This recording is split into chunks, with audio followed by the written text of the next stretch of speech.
کہ انسان نیکی کے راستے پر ہو. جو ہم نے پہلے بات کی کہ یہ مال زیادہ ہونا، اولاد زیادہ ہونا، گھر کا بہت اچھا بن جانا، یہ چیزیں کامیابی نہیں ہے.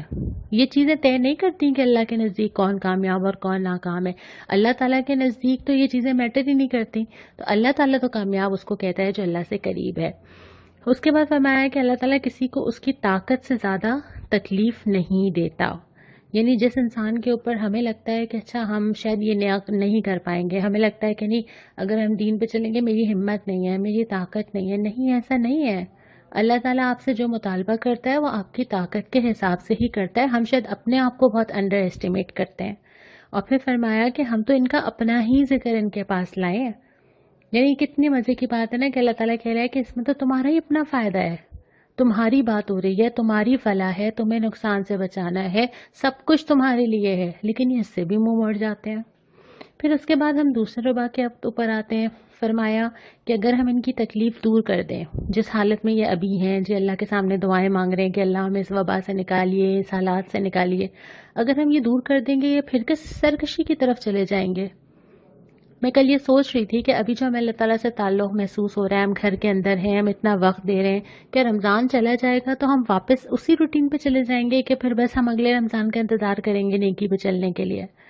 پھر اس کے بعد اللہ تعالیٰ کے سارے احسانات، اللہ تعالیٰ کی قدرت ایک ایک کر کے گنوائی گئی ہے کہ تمہیں سماعت دی، تمہیں دل دیا، زندگی دی، تمہیں موت بھی دیتا ہے، پھر تمہیں اقتدار بھی دیتا ہے، ساری چیزیں ذکر کی ہیں. اور پھر فرمایا اے نبی صلی اللہ علیہ وسلم برائی کو بہترین طریقے سے دفع کریں. فرمایا تو آپ صلی اللہ علیہ وسلم کے ساتھ تھا، لیکن اس سے ہم سب کے لیے اصول ملتا ہے کہ اگر کوئی بھی برائی کرے، آپ کو اختیار ہے، کوئی آپ کے ساتھ برا کرتا ہے تو آپ اس کو روک سکتے ہیں، آپ جواباً اس کو منع کر سکتے ہیں. لیکن اللہ تعالیٰ چاہتا ہے کہ ریٹرن بہتر ہو. اللہ تعالیٰ کو یہ پسند نہیں ہے کہ دو لوگ آمنے سامنے ایک برائی کرے اور دوسرا بھی برائی کرے. اللہ تعالیٰ کو یہ پسند ہے کہ ایک آدمی برائی کرے تو سامنے والا اس برائی کو وہاں روک لے، اس کو بڑھنے نہ دے. اور اس کے بعد پھر یہ فرمایا کہ قیامت کے دن سب لوگوں کو حسرت ہوگی، ایک موقع، ایک دفعہ، تھوڑے دن کے لیے واپس بھیج دیں، تھوڑا سا وقت مل جائے، بس اب سمجھ آ گئی ہے. لیکن اللہ تعالیٰ کہے گا کہ نہیں، اب کوئی وقت تمہیں واپس ملنے والا نہیں ہے. یہاں سے ایک انتہائی اہم موضوع شروع ہو رہا ہے اور وہ ہے سورہ نور. سورہ نور کا یہاں سے آغاز ہو رہا ہے اور یہ وہ صورت ہے جو ان حالات میں نازل ہوئی جب نبی کریم صلی اللہ علیہ وسلم کی زوجہ حضرت عائشہ کے اوپر کردار پر الزام لگایا گیا. قافلے سے وہ پیچھے رہ گئی تھیں، بعد میں وہ وہاں پہنچیں اور وہ ایک موقع ملا منافقین کو، انہوں نے الزام لگایا حضرت عائشہ کے کردار کے اوپر. اور یہ بات ہمیں تاریخ میں بہت جگہ ملتی ہے کہ اگر کوئی دین کی طرف بلاتا ہے تو سب سے پہلے لوگ اس کے کردار کو ٹارگٹ کرتے ہیں.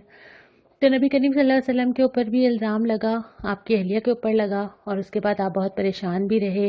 پھر اس کے بعد یہ ہوا کہ وہ بات زبانوں سے چلتی چلتی کئی لوگوں تک چلی گئی اور پھر اس کے بعد ایک سرگوشیوں کا سلسلہ رہا. پھر اس کے بعد پھر اللہ تعالیٰ نے حضرت عائشہ کے حق میں وحی نازل کی اور ان کو بری قرار دیا. اس سارے معاملے کے اوپر جو تبصرہ کرنے کے لیے نازل ہوئی ہے وہ سورہ نور ہے. اس صورت کے اندر ری ایکشن نظر نہیں آ رہا. مطلب ایسا نہیں ہو رہا کہ اللہ تعالیٰ کہہ رہے ہیں کہ اچھا جس نے یہ الزام لگایا وہ دوزخ میں جلے گا، جو یہ کچھ بات نہیں ہو رہی. اس لیے کہ آپ کے ہاتھ میں وہ ہے جو آپ کر سکتے ہیں، کوئی اور آپ کے ہاتھ میں نہیں ہے. اگر آپ نے کبھی ڈپریشن اور سٹریس مینجمنٹ کی کلاسز لی ہوں گی تو اس کے بیسک اصولوں میں سے ایک چیز یہ ہے کہ آپ صرف اس چیز کے بارے میں سوچیں جس کو آپ بدل سکتے ہیں. جو چیز آپ نہیں بدل سکتے، نہ آپ اس کے رسپانسبل ہیں اور نہ وہ آپ کے ہاتھ میں ہے. تو اسی طرح اللہ تعالیٰ جو سورہ نور میں تبصرہ کرتے ہیں نا، ایک بڑے بادشاہ کا تبصرہ نظر آتا ہے جس کو کوئی فرق نہیں پڑتا اگر کسی نے کچھ کہہ دیا، بلکہ وہ اس کے بعد تبصرہ کرتے ہیں اور اس کو 3 حصوں میں تقسیم ہوتی ہے سورہ نور. پہلا آتا ہے کہ اچھا اگر یہ پرابلمز آتے ہیں اس طرح کے، قانون بننے چاہیے، صحیح سزا ملنی چاہیے، غلط آدمی کی پکڑ ہونی چاہیے، قانونی نظام میں کیا کیا چیزیں ہونی چاہیے کہ ایسی نوبت نہ آئے. دوسری بات یہ آتی ہے کہ کیا سیکھا اس واقعے سے، کیا تمہیں سبق سیکھنا چاہیے، کون سی چیزیں امپروو کرنی چاہیے. اور یہ بھی خطاب ہو رہا ہے مسلمانوں سے، ان سے خطاب نہیں ہو رہا جو منافق ہیں یا جنہوں نے الزام لگایا ہے، جو اس سے شر پھیلا رہے تھے. اللہ تعالیٰ ان سے مخاطب نہیں ہو رہا، اللہ تعالیٰ مسلمانوں سے مخاطب ہو رہا ہے. جیسے ہمارا جو ایک خاص جملہ ہے نا کہ تم تو اچھے بچے ہو، تمہیں تو یہ نہیں کرنا چاہیے، اور دوسری بات یہ کہ اگر کوئی کچھ بھی کرتا رہے، تمہارے ریئیکشن نے چیزوں کو بڑھایا، تم وہاں روک سکتے تھے، تمہیں کیا کرنا چاہیے تھا۔ اور پھر تیسرے حصے میں جب آپ آگے پڑھیں گے، اللہ تعالیٰ نے معاشرتی احکامات دیے ہیں کہ آپ کے معاشرے کے اندر کون کون سی چیزوں کا خیال رکھا جائے، تو ایک ایک کر کے ہم اس کو لے کے چلیں گے۔ اب ہم ان تینوں چیزوں کو الگ الگ لے کے چلتے ہیں۔ سورہ نور کے اندر جو پہلی چیز شروع ہوتی ہے وہ اس بات سے ہوتی ہے کہ یہ جو صورت ہم نے نازل کی ہے یہ ہم نے فرض کی ہے، یہ ہم نے تمہارے لیے آپشنل نہیں رکھا، نہ یہ ہم نے تم سے سفارش کی ہے کہ تم مان سکتے ہو تو مان لو، بلکہ جیسے اللہ تعالیٰ نے نماز، روزہ، حج، زکوٰۃ فرض کیے ہیں، ایسے ہی یہ صورت اور اس میں آنے والے احکامات فرض کیے گئے۔ دوسری بات یہ کہ اگر کوئی یہ معاشرے کے اندر زنا پرورش پا رہا ہو اور اگر کہیں یہ ثابت ہو جائے واقعتاً، تو پھر جو کرنے کا کام یہ ہے کہ اعلان سزا دی جائے۔ یہ جو ہم پریشان ہوتے ہیں نا کہ معاشرے کے اندر چھوٹی بچیوں کے ساتھ زیادتی کے واقعات یا عورت کا محفوظ نہ ہونا، اس کے اوپر اگر ایک فرد کو سزا دے دی جاتی، ایک شخص کو پھانسی لگا کے چوک پہ لٹکا دیا جاتا، کہ آئندہ کے لیے یہ راستہ رک نہیں جاتا؟ تو اللہ تعالیٰ نے بھی ایسی چیزوں کو اعلان کہا ہے کہ یہ سب کے سامنے ہو تاکہ لوگ اس سے عبرت حاصل کریں۔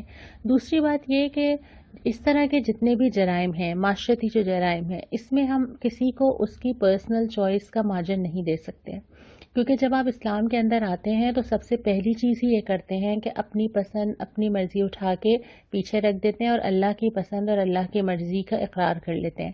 تو اگر آپ نے اللہ تعالیٰ سے کمٹمنٹ کر لی ہے تو اس کے بعد پھر آپ یہ نہیں کر سکتے کہ میں جو گناہ کرنا چاہوں یا معاشرے میں جو ہو رہا ہے اس کو پرسنل چوائسز کے اوپر چھوڑ دیا جائے۔ یہ پاسبل ہی نہیں ہے، کیونکہ آپ جب جس دین میں شامل ہوئے ہیں آپ کو اس کے رولز اینڈ ریگولیشنز ماننے ہیں۔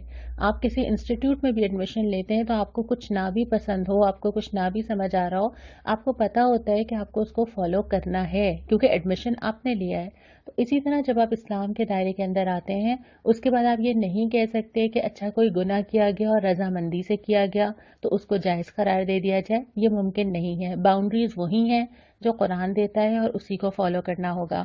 اس کے بعد پھر یہ فرمایا کہ اتنا آسان نہیں ہے کہ تہمت لگا دی جائے کسی کے اوپر۔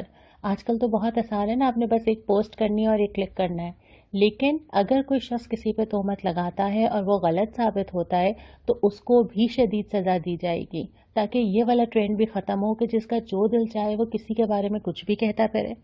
اس کے بعد پھر مسلمانوں کی طرف رخ کرنے سے پہلے ایک قانون اور آیا ہے، اور وہ قانون یہ ہے کہ اگر یہ معاملہ میاں بیوی کے درمیان ہو جائے، دوسری چیزوں میں تو یہ ہو سکتا ہے نا کہ معاملہ کسی کے بارے میں سالو نہیں ہو رہا، پتہ نہیں چل رہا، چیزوں کے بارے میں ڈاؤٹ ہے تو شاید چھوڑا جا سکتا ہو، لیکن میاں اور بیوی کے درمیان یہ ممکن نہیں ہے، کیونکہ ایک پوری فیملی، ایک پورا خاندان ہے جو انہوں نے لے کر چلنا ہوتا ہے اور اس کے اثرات نسلوں تک جاتے ہیں۔ تو اگر دونوں میاں بیوی کے درمیان یہ بات ہو کہ کسی ایک کو یہ یقین ہو کہ اس کے ساتھ اس کا شوہر یا اس کی بیوی مخلص نہیں ہے، تو وہ عدالت میں جائیں گے، قسم کھائیں گے، اقرار کریں گے۔ یہ مرد بھی لے کے جا سکتا ہے عدالت میں اور عورت بھی لے کے جا سکتی ہے، اور اس کے بعد دونوں قسمیں کھائیں گے اور آخری قسم یہ کھائی جائے گی کہ اگر میں جھوٹا یا اگر میں جھوٹی ہوں تو مجھ پر اللہ کی لعنت ہو۔ اور اس کے بعد جب وہ یہ قسمیں کھا چکیں گے اور یہ محسوس ہو چکا ہوگا کہ اب ان دونوں کے پاس واپسی کا کوئی راستہ نہیں ہے، تو پھر عدالت کا یہ کام ہے کہ وہ دونوں کے درمیان طلاق کروائے گی، علیحدگی کروائے گی۔ اور یہ تینوں چیزیں جو ابھی ہم نے پڑھی، یہ وہ کام ہیں جو گورنمنٹ لیول پہ ہونے ہیں، لیکن کچھ رسپانسبلٹی تو پرسنل لیول پر بھی بنتی ہے نا، ہم سب کی بھی تو بنتی ہے نا، کہ اگر ہم کوئی ایسی بات دیکھیں سنیں تو ہمیں کیا کرنا چاہیے۔ پہلے تو یہ فرمایا کہ واقع افق کو، اس الزام لگانے کا جو واقعہ تھا حضرت عائشہ کے اوپر، اس کو تم شر نہیں خیر سمجھو۔ بہت سارے واقعات ایسے ہوتے ہیں جس میں دونوں پہلو ہوتے ہیں، اللہ تعالیٰ شر سے خیر اور خیر سے شر نکالتا ہے، اور ہم بہت بعد میں جا کے ریئلائز کرتے ہیں۔ جیسے ہمارے ابھی کے حالات ہیں، مشکل میں تو ہیں بہت زیادہ، لیکن اس سے بہت ساری پازیٹیو چیزیں بھی آئی ہیں۔ ہم نے اپنا جائزہ لیا ہے، اپنے اوپر غور کیا ہے، کہاں وقت لگ رہا تھا، پیسہ کہاں جا رہا تھا، ہمیں اپنی فیملیز دوبارہ نظر آنا شروع ہو گئی ہیں، ہم آپس میں ایک دوسرے کے ساتھ ٹائم گزار رہے ہیں، ہم اپنے آپ کو ڈسکور کر رہے ہیں بہت ہی مصروف زندگی کے بعد۔ تو ہر چیز کے اندر دونوں پہلو ہوتے ہیں۔ اس واقعے کے اندر سے بھی خیر جو نکلا ہے وہ سورہ نور ہے، کہ اللہ تعالیٰ نے وہ احکامات سارے نازل کیے، پھر لوگ کھلے، پھر لوگوں کے آنے والے مسائل کا لوگوں کو اندازہ ہوا، اللہ تعالیٰ نے رہنمائی کی۔ تو ہر چیز میں صرف شر ضروری نہیں ہے، اس کا کوئی خیر کا پہلو بھی ہو سکتا ہے۔ دوسری بات یہ کہ جس نے اس میں جتنا حصہ لیا اتنا ہی اس نے گناہ سمیٹا۔ واقعات تو آتا ہے گزر جاتا ہے، یہ واقعات معاشرے کے اندر بھی ہوتے ہیں، یہ واقعات خاندانوں کے اندر بھی ہوتے ہیں، گھروں کے اندر بھی ہوتے ہیں، کہ کسی بھی بات کو اتنا آسان نہ سمجھا جائے کہ میں نے کہیں سے سنا اور کسی سے کہہ دیا، میں نے کچھ اندازہ لگایا اور کوئی بات پھیلا دی، بلکہ جس نے جتنا حصہ لیا کسی بھی طرح تو وہ اس کا جو ہے وہ گناہ سمیٹے گا۔ اس کے بعد یہ، تم لوگوں نے نیک گمان کیوں نہیں کیا؟ جو پہلا تم لوگوں کے دل میں خیال آنا چاہیے تھا وہ یہ تھا کہ نہیں، ایسا نہیں ہو سکتا۔ اور پہلے تم لوگوں کو جو اللہ تعالیٰ نے فرمایا بھی ہے نا، آگے ہم پڑھیں گے، ابھی سورہ حجرات بھی آئے گی، کہ تم لوگوں کو تو کام یہ تھا کہ تم 70 دفعہ نیک گمان کرتے، تم کہتے کہ نہیں ایسا ہو نہیں سکتا، تم لوگوں نے فوراً اس کو قبول کیوں کر لیا؟ اس کے بعد اگلی چیز یہ تھی کہ جنہوں نے الزام لگایا ہے تو وہ گواہ لائے، ان کے پاس پھر الزام لگانے کے لیے کوئی سالڈ وجہ ہونی چاہیے۔ ہمارے پاس یہ چیز الٹی ہوتی ہے، ہمارے پاس یہ ہوتا ہے کہ کوئی جو چاہے الزام لگا دے اور اس کے بعد اپنے آپ کو ڈیفینڈ کرنا اس آدمی کا کام ہے کہ وہ بتائے کہ وہ واقعی اس نے ایسا کیا ہے یا نہیں کیا ہے نا۔ تو اصول تو یہ ہے کہ جو الزام لگانے والا ہوگا اس کے پاس وجوہات ہونی چاہیے، اس کے پاس ثبوت ہونا چاہیے، اور اگر وہ غلط ہوگا تو پھر اس کو بھی سزا کے لیے تیار رہنا چاہیے۔ پھر ایک اور تنبیہ یہ کی کہ تم لوگ ایک زبان سے دوسری زبان لیتے چلے جا رہے تھے، اور ہم جانتے ہیں نا یہ ہمارے ساتھ ہوتا ہے، یہ جو ہم نے پہلے بھی بات کی تھی کہ جو گوسپس کا شوق ہے، یہ جو شیئر لائک کرنے کا شوق ہے، یہ جو ہم گھنٹوں گھنٹوں گفتگو کرتے ہیں جس میں ہم بہت ساری چیزیں ادھر سے ادھر ادھر سے ادھر ہوتی چلی جاتی ہے نا۔ تو ایک تو زبان کا پہلے بھی آیا تھا کہ زبان کی حفاظت کرنا بہت ضروری ہے، دوسری بات یہ کہ خاص طور پہ جب کسی کی عزت کا معاملہ ہو، بہت سارے معاملات ایسے ہوتے ہیں جس میں ہم اگر اظہار خیال نہ کریں تو کوئی فرق نہیں پڑتا، بہت ساری چیزیں ایسی ہوتی ہیں جو ہم آگے بات نہ کریں تو کوئی فرق نہیں پڑتا، اور بعض دفعہ یہ بھی ہو سکتا ہے کہ ہمیں جو چیز معلوم ہوئی ہے وہ سچ ہے، ضروری نہیں ہے کہ ہم جھوٹ ہی آگے کہیں، لیکن بعض سچ بھی اگر آگے نہ کہے جائیں تو کوئی فرق تو نہیں پڑتا۔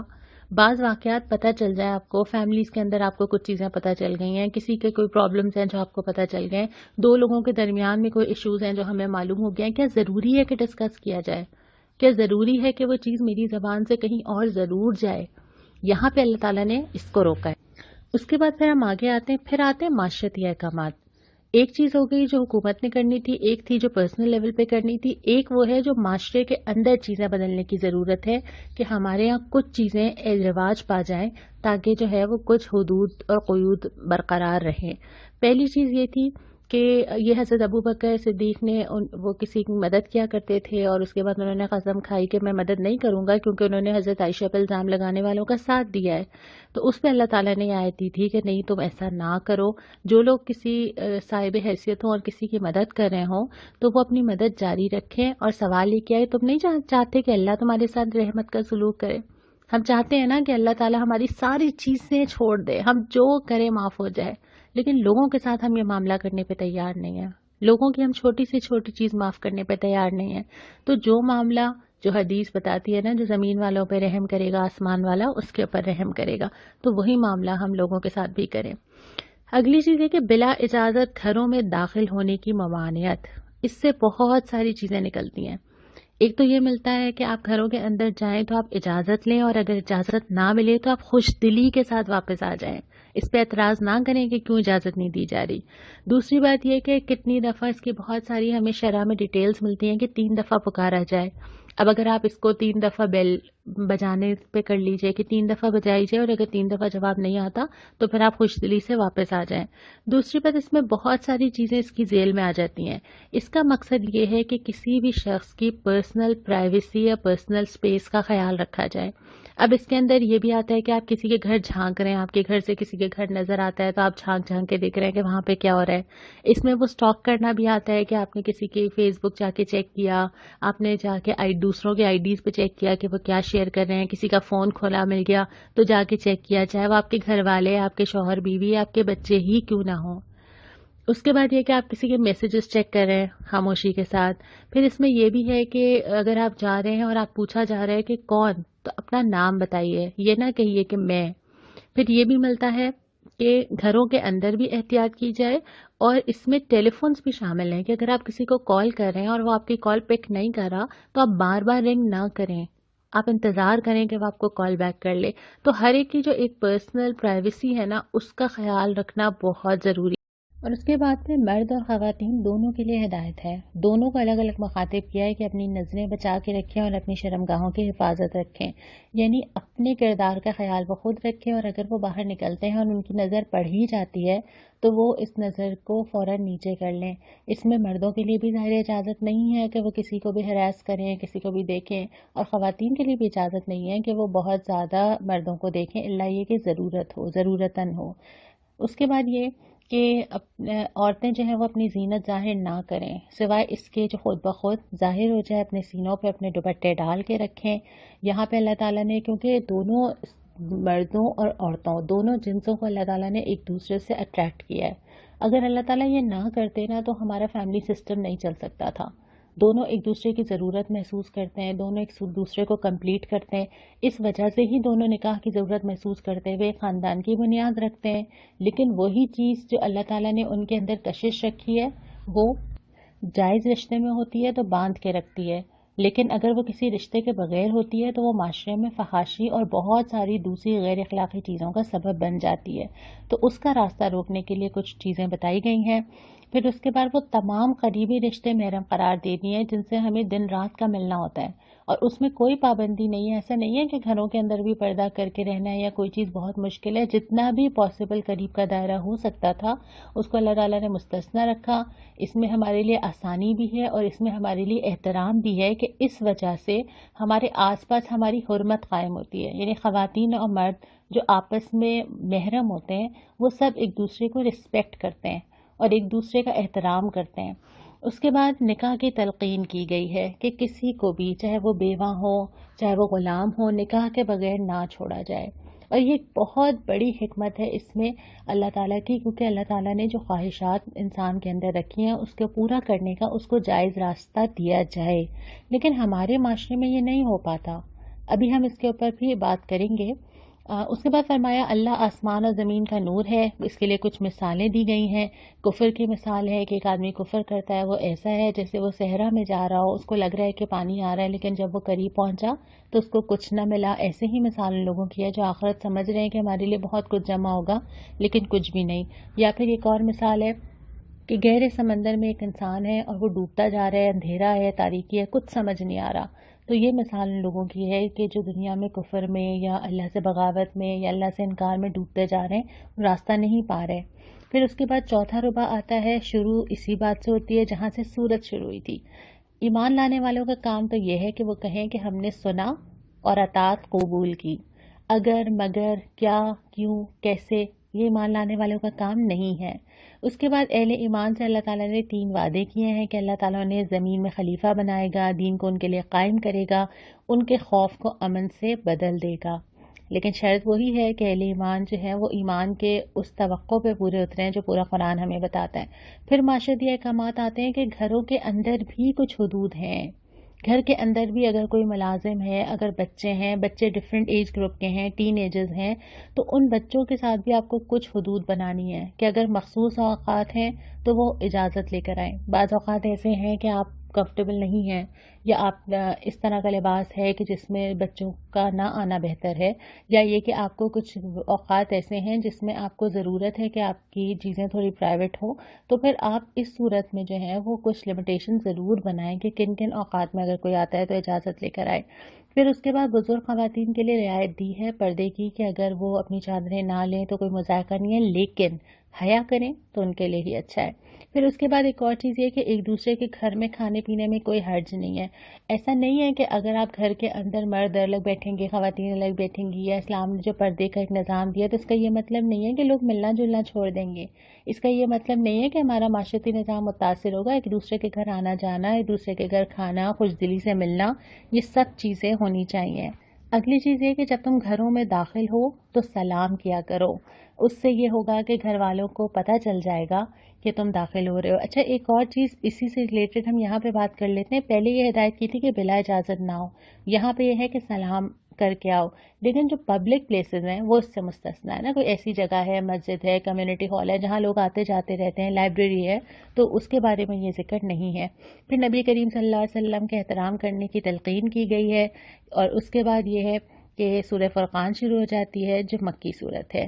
اور شروع ہی ایسے ہوتی ہے کہ بہت بابرکت ہے وہ جس نے یہ فرقان نازل کیا. فرقان کہتے ہیں ایسی چیز جو چھانٹ دے، الگ الگ کر دے، بالکل صاف صاف کہ حق کیا ہے، باطل کیا ہے، صحیح کیا ہے، غلط کیا ہے. تو یہ قرآن وہ چیز ہے.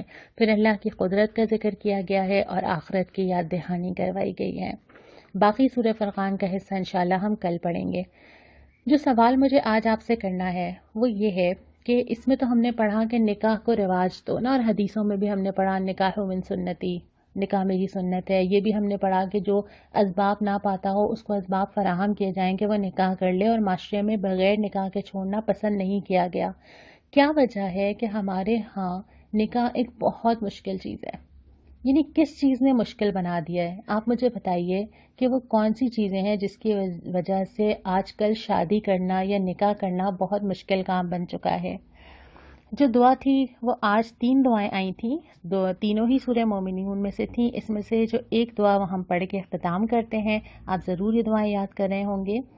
ربی اعوذ بک من ہمزات الشیاطین واعوذ بک ربی ان یحضرون.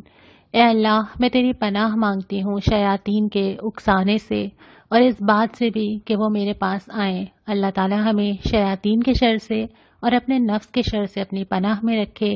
وآخر دعوانا ان الحمد للہ رب العالمین.